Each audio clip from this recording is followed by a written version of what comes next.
Hi, this is Chris with Blue Wave Outdoors. I'm here to do a pool inspection today. I'm going to walk you through a few things that we check on the pool. Obviously not all of them, but I'm going to walk you through some of the crucial things that we look for on a pool.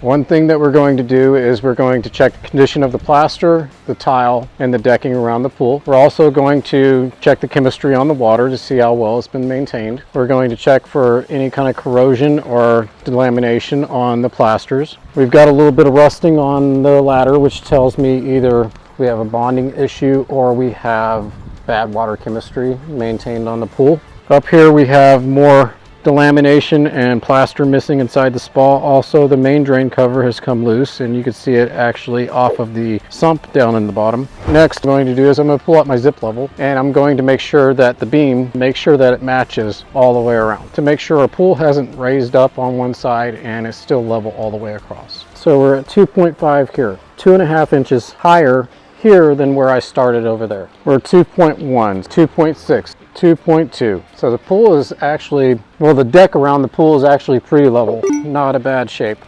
All right, next we're going to check the fencing around the pool area to make sure it is up to code and that it's bonded correctly and that the gate have good latches that are lockable. And as you can see, this latch is not exactly doing what it's supposed to be doing. You want to make sure that you do your inspection on any gate that are openable and make sure this lock is working correctly. Swings outward, self-closing. So if I had to make an educated guess, I would say that this fence is not bonded, especially with the way that the metal is corroding away.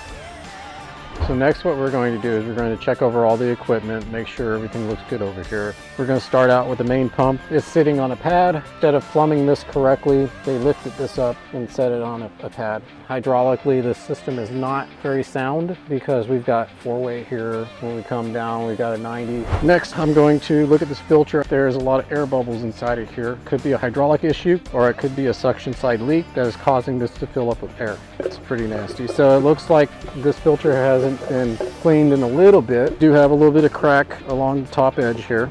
The inside of the filter is cracked all the way around, this allowing debris to go straight through it. Yeah, I'm actually going to spray this down from this customer even though I'm not here for this because that shouldn't look like that. Last part, what I like to do is I like to check all of the actuator valves, the automated valves, and make sure that they turn both ways. This one is missing a screw on the back side, but seems to be sealed pretty well. Also, I'm kind of confused of what this guy is here for. Even though it's broken, I would go ahead and just cut this sucker out and make that a pipe. There's no reason to have that on there.